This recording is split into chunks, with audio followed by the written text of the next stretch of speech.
I am Van Velding, and this is boring Minecraft news for adults. So if you're still Googling Blumpkin, you should go right now. And if you think Blumpkins are real, you can just fuck off all the quicker. Alright, now that all the kids are gone, we can talk about liquor and hangovers. Uh, First article of news. Pakistan and Venezuela announced last month the recall of banknotes. That's in addition to India having done the same thing. Like India, they're claiming that it's to cut down on black economies. Ideally, criminals can't launder large amounts of the bills without drawing government suspicion. But meanwhile, struggling common folks who only have a few of those bills have to wait in line for hours at banks to exchange the bills for new ones, and they're free of suspicion because they don't have a lot of money.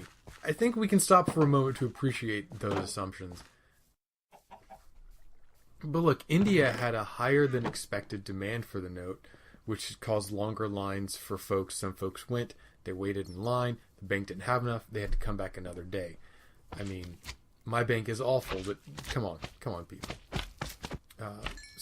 But what that means really, is that either there were fewer notes in the black market than expected, or criminals laundered their money somehow. I didn't think criminals would know other criminals. It's weird that would happen. Anyway, either the problem was overblown or criminals are bypassing the entire scheme, which means it's all for nothing, right? I mean, if you do this huge shift and criminals go around it, then you cause a lot of people trouble for nothing. And that's just India. Venezuela and Pakistan, who are less stable countries than India in general, are now doing the same thing. Venezuela's issue is the runaway inflation. They've blamed it on everyone from drug traffickers to Barack Obama.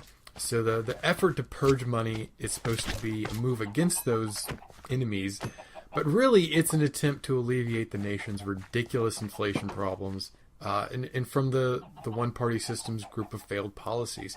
It looks like a copy-paste solution from incompetent, ideological, entrenched leadership who won't even let people leave the country right now, except on foot.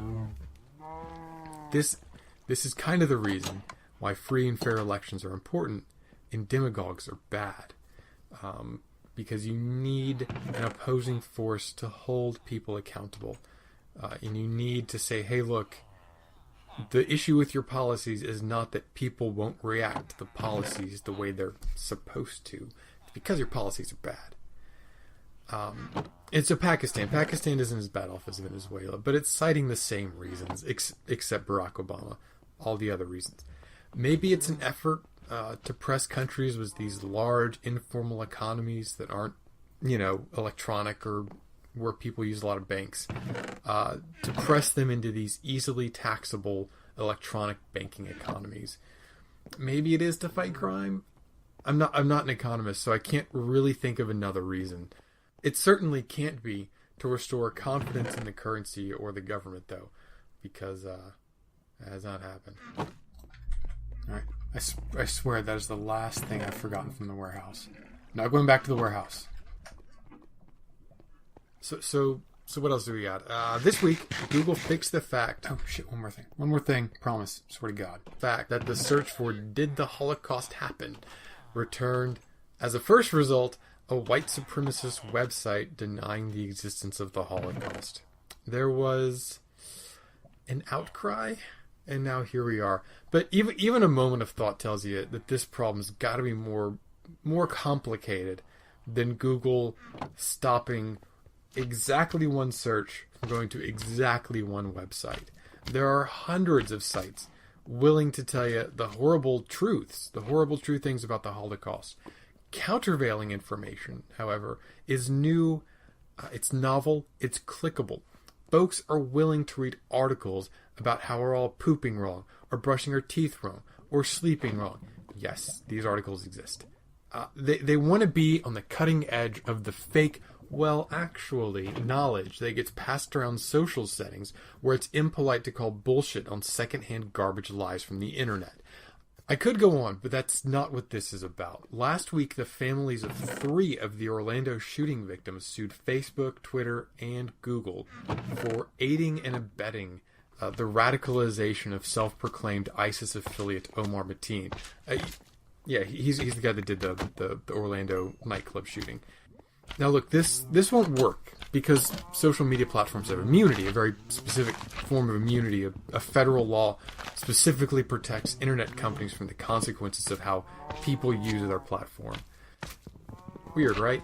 Now, anyway, my point at long last is the gospel of Uncle Ben, basically. It teaches us that with great power comes great responsibility. And even though Twitter, Facebook, Google aren't legally liable for the things that happen on their platform, you would think that with revenues in the billions, I mean, not Twitter, which I think is still in the red, they could afford to be slightly more responsible. How much money does it take to be responsible? If you owned a billboard on the side of the roads, and folks used that road to get to work or to visit family, even if it was a private road, it would be weird if you let people put up hate speech or pro-terrorist messages on it because it was too hard to know what they were writing. It would be ludicrous. And it would be even more ludicrous to act like you weren't responsible when someone reading those billboards acted on their messages. Now, obviously Facebook and Google and Twitter aren't responsible for terrorist actions or hate groups. But responsibility is a complicated thing, and it rarely lands on the shoulders of one person. I mean, obviously, the only person who is responsible for the actions of Omar Mateen is Omar Mateen. But then I guess if there was a group of perhaps older Islamic men who told him a target and then trained him and then gave him a gun, you would want those guys to be responsible, right? It just seems to me that when a basic level of diligence could have absolved a platform which is generally providing a good service and generally acts in good faith, when the basic level of diligence could have absolved them of responsibility, we should ask why they didn't exercise it. Why not? Today's rant is, it's kind of an old one. So Trump's restaurant is a sham. There was an article written about this recently. You have martinis served in wine glasses, inconsistent menus with items that couldn't be ordered. Like in a highbrow restaurant, my understanding, because I'm white trash, my understanding is that you have different menus on different days, or the menus change to keep things unique, so you have new menus. And this is a situation where people sat down and people at the same time in the same restaurant had different menus, which is ludicrous. So anyway, the waiters, they pretended to know Donald Trump, like he actually eats Mr. Trump prefers the whatever bullshit steak, but didn't seem to be aware even the slightest about his kids or about anything about the guy. They were just programmed to say, oh, this is what Donald likes, because they're selling this closeness to Donald. You want to be like the rich guy is what they're selling. You want to feel rich. And coming from where I come from, you understand quickly as you read this article that Donald Trump is white trash, which is established earlier, and it is no surprise whatsoever that his restaurant is a white trash restaurant. Don't mistake Long John Silver's for Red Lobster for an actually good seafood restaurant. I don't know. Look, you realize a long time ago Donald Trump is white trash. His restaurant is unsurprisingly white trash. And I'm sure the worn facades and poorly clean bathroom will make you feel, for an hour or so, a little bit like white trash. This all makes sense because we are a white trash country. I mean, I have to preface this with a little talk about white trash as a concept. I've seen it called a racial slur, which is ridiculous. Lol, no, as the kids say. As white trash, personally, it's not. It's not a slur. Pull your head out of your ass. Don't be stupid and quit trying to play victim on this.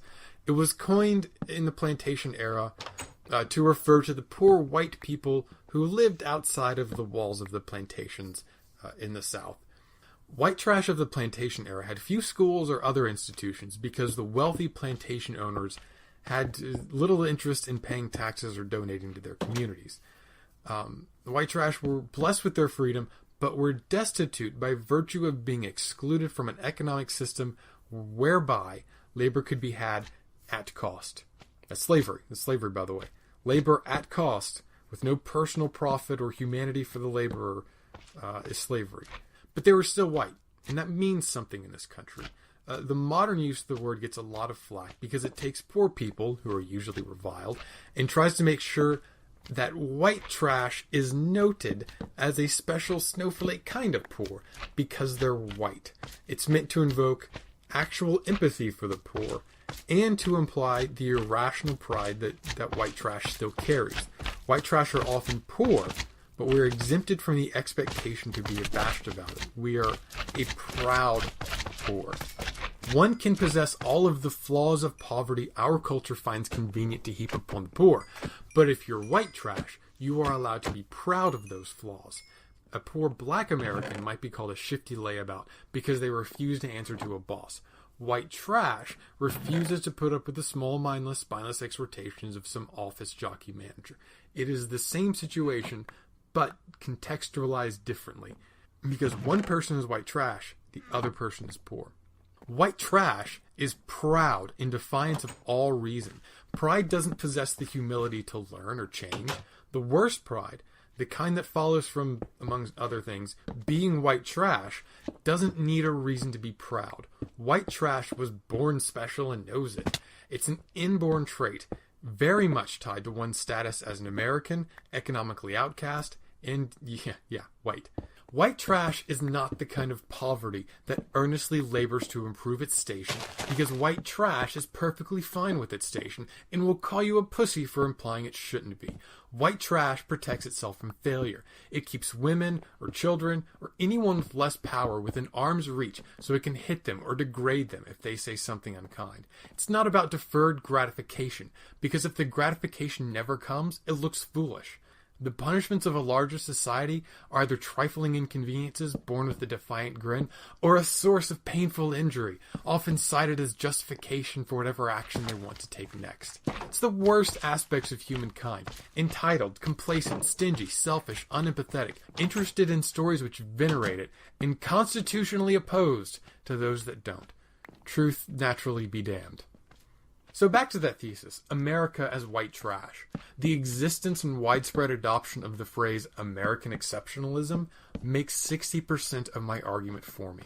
It's a phrase that instinctively makes me want to shout "fuck you" to the speaker. It's exceptionalism by dint of being American. There's no merit gained in birth, only the debt owed by society to treat each person on earth like a human being. And I guarantee you, white trash and Americans don't give a shit about that.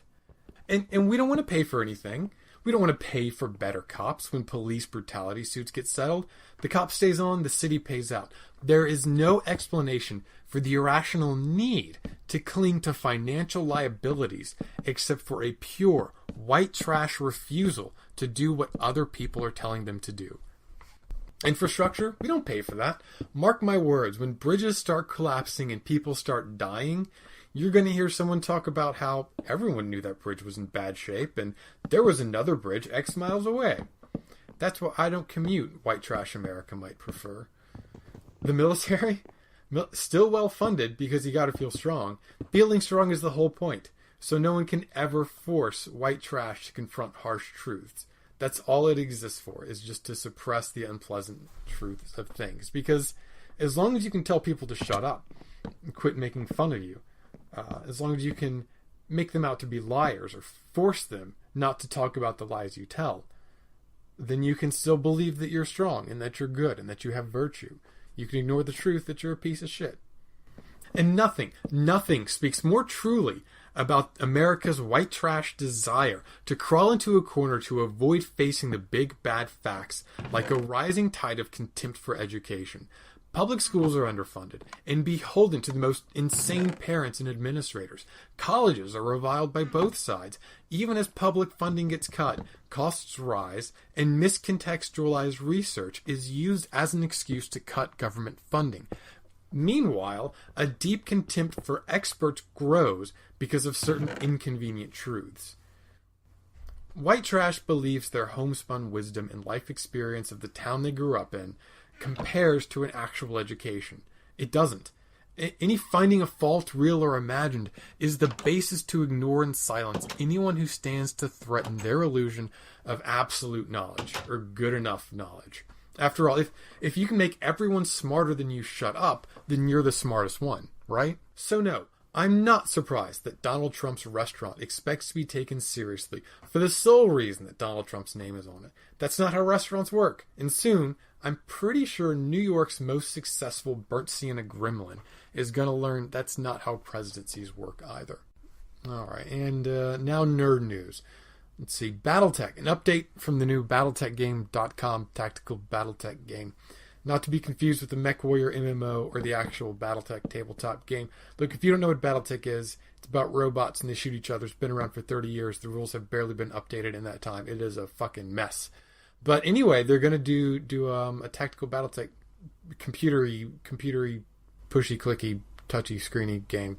So anyway, they're implementing this all-in-one physical attack option to ease animations and combat decisions, which makes sense. It's the kind of things you would expect to be, abstracted into a computer game. It's good design. They've also opened up a merch store, which is hilarious. It's great.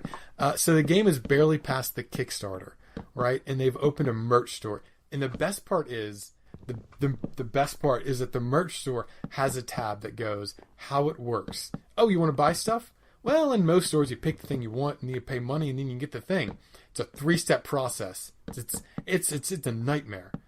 It's a little different for the BattletechGame.com tactical Battletech game store, which is everything is kickstarted. Everything.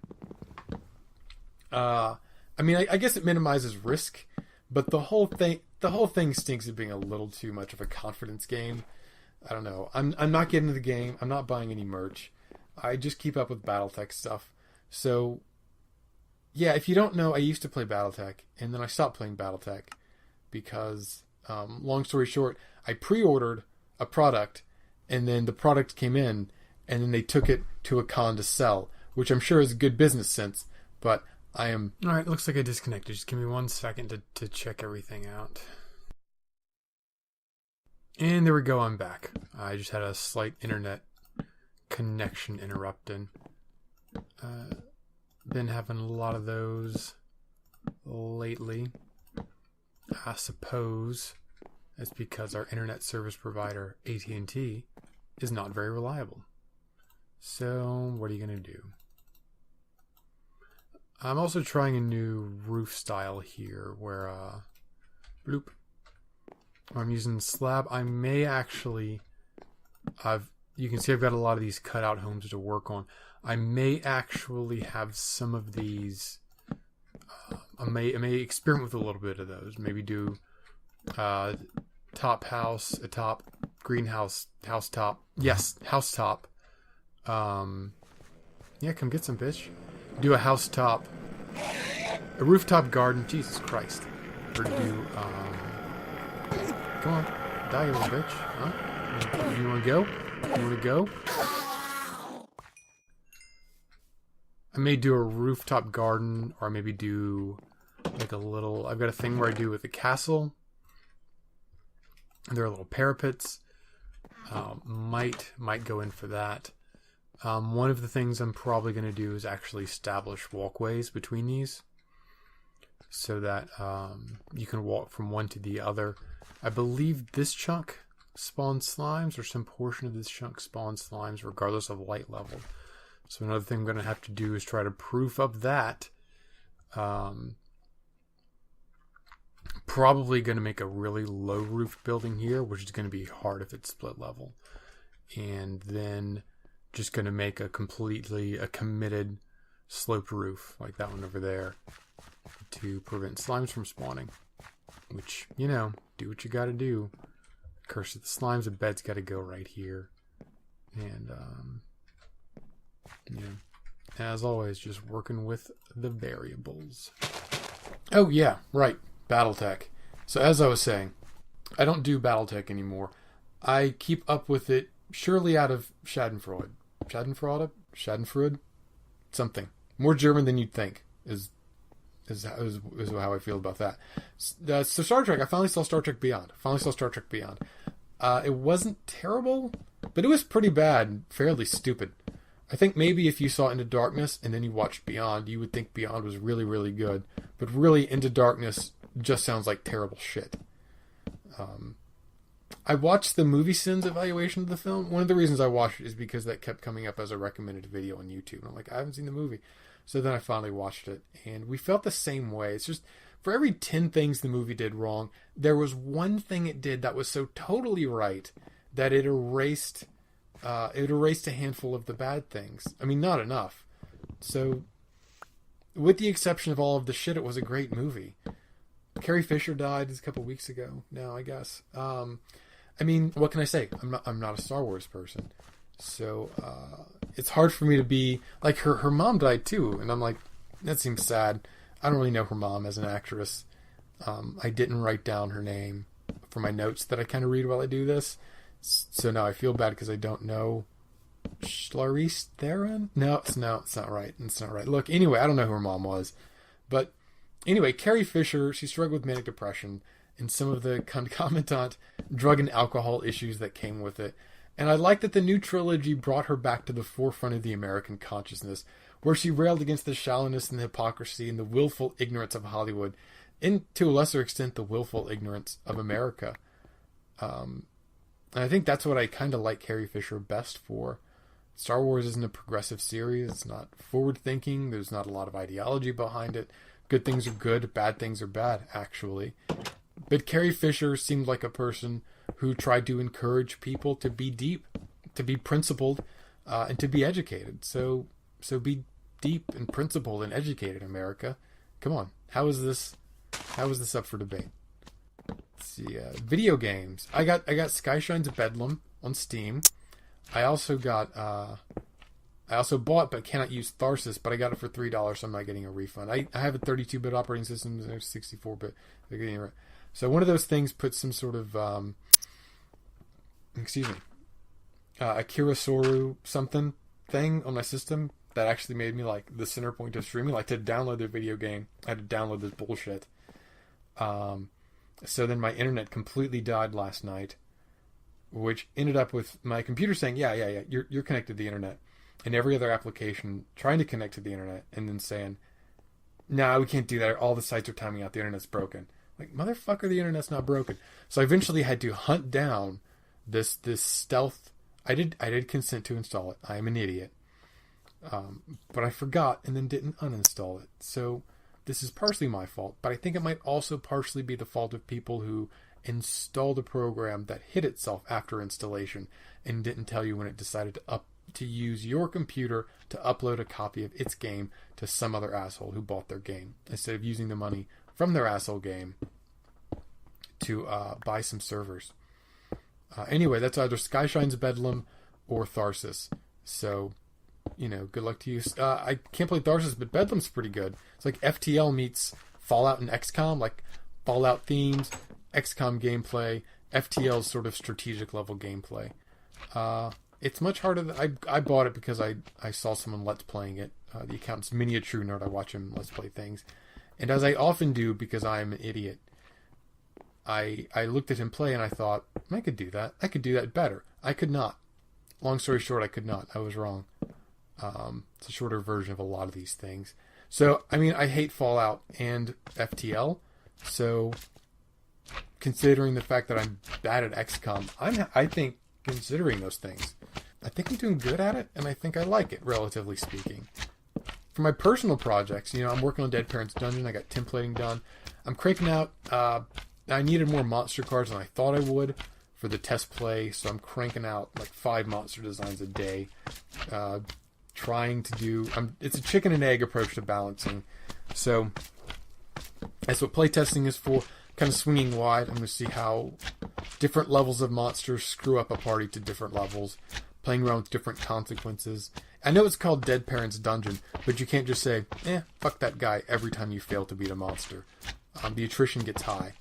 And the attrition has to be just high enough that I can... I'll do a whole thing on this. What else I got? I got 17 to 1. The last episode of 17 to 1, the one with the whales, is going up on Thursday, which I'm recording this on Wednesday, so I got to post this video now. I'm locked in. Then I got to edit that video, and then I got to cue that video. 60% odds the last episode of 17-1, the one with the whales, is going up this week. So there's that. I got the Beige and the Bold, my final little piece of personal news.